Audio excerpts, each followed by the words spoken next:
Hello students, हम लोग basic organic chemistry के बारे में पढ़ रहे थे, जिसके अंदर हमने थोड़ा सा नोमेनकल्चर के बारे में पढ़ लिया था। आज हमें आईयूपीएससी नोमेनकल्चर ऑफ एल्केन के बारे में पढ़ना है। जब हम आईयूपीएससी करते हैं तो सबसे पहले हमें फंक्शनल ग्रुप को देखना है, फिर मल्टीपल बॉन्ड को देखना है, फिर कार्बन की जो लंबी वाली चैन है कार्बन एटम की उस वो देखनी है, फिर कौन से हमारे सब्स्टिट्यूएंट उसके पास जुड़े हुए हैं, फिर लोएस्ट सेट को देखना है। अब इस पूरी सिलेक्शन को करने के लिए, नेमिंग को लिखने के लिए हमारे पास कुछ रूल होते हैं जिसको हमें फॉलो करना होता है। जो हमारा पहला रूल है उसमें क्या है, सिलेक्शन ऑफ मेन चैन। जो हमारी कार्बन की मेन चैन होती है उसको सेलेक्ट करने के लिए, जो कार्बन के ऐसे करके लंबी सी चैन होती है उसको सेलेक्ट करने के लिए हमें सबसे पहले क्या करना होता है, हमें लॉन्गेस्ट कंटिन्यूअस कार्बन कार्बन की चैन देखनी है कि कार्बन की सबसे लंबी चैन किस साइड से हमें देखने को मिल रही है, वो देखना है।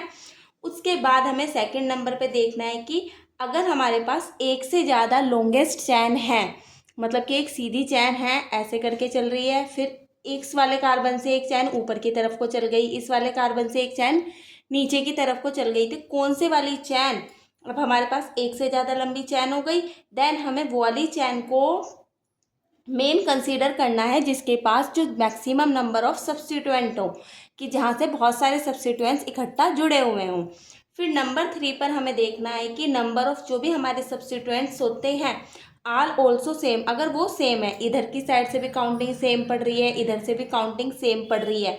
उसके बाद हमें देखना है कि सेट ऑफ पोजीशन, जो सब्स्टिट्यूएंट हैं continuous chain will be the present, उन जो हमारे सब्स्टिट्यूएंट्स हैं उनके बाद हमारी कंटिन्यूस चैन किधर की तरफ को चल रही है वो देखना है। Number of substituents are also same, number of substituents अगर सेम रहेंगे then set of position of substituent का जो पोजीशन का सेट है containing chain will be the parent chain, उसको हम क्या मानेंगे, पेरेंट चैन मानेंगे।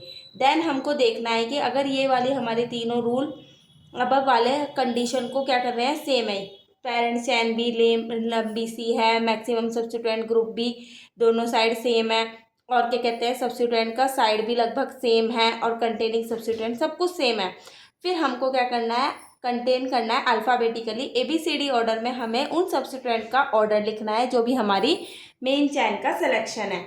सबसे पहले हमें कार्बन कार्बन की लंबी चैन देखनी है, लॉन्गेस्ट चैन। उसके बाद अगर लॉन्गेस्ट चैन हमारी है तो उसके बाद हमें मैक्सिमम सब्स्टिट्यूएंट जिस तरफ से पास पड़े वो देखना है। इफ़ अगर हमारे सब्स्टिट्यूएंट भी दोनों साइड से सेम है देन हमें अल्फ़ाबेटिकल ऑर्डर में चलना है। अब हमारा जो रूल सेकंड होता है वो numbering of main carbon atom है, कि हम उस पर नंबरिंग कैसे करते हैं।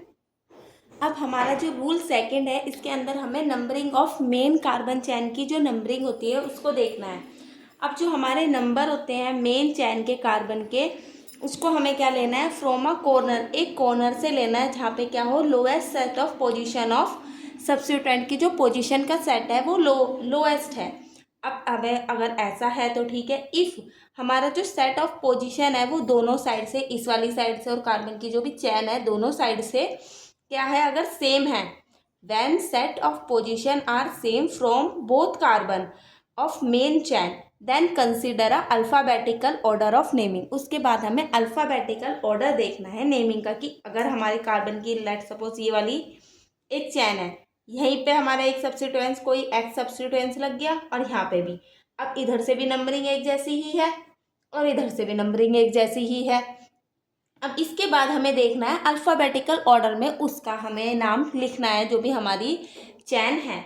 इसके बाद हमारा जो रूल 3 है हमें उसके बारे में थोड़ा सा पढ़ना है, फिर हम क्या करेंगे, क्वेश्चन करेंगे।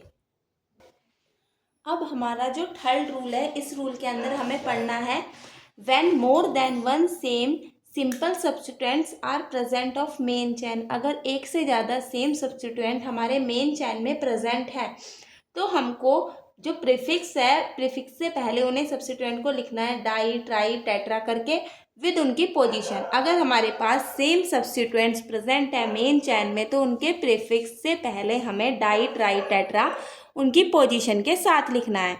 अब हमारा जो सेकंड है, अगर हमारे पास more than one complex substituent present है हमारी मेन चैन में तो हमें प्रीफिक्स से पहले बेस ट्रिस टेट्रा किस इस तरीके के हमें सब्स्टिट्यूएंट्स को क्या करना है, लिखना है। अगर हमारे कॉम्प्लेक्स कि जो सब्स्टिट्यूएंट हैं वो मेन चैन में एक जैसे प्रेजेंट हैं, तो हमें उससे पहले प्रीफिक्स से पहले बिस ट्रिस इस तरीके से लिखना है। अब इसके बाद हमें एक नोट लिखना है।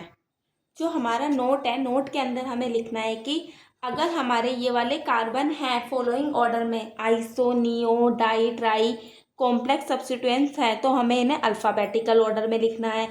और अगर हमारे पास ये वाले सब्स्टिट्यूएंट्स हैं secondary tertiary di tri tetra simple substituents, तो हमको इन्हें अल्फ़ाबेटिकल ऑर्डर में नहीं लिखना।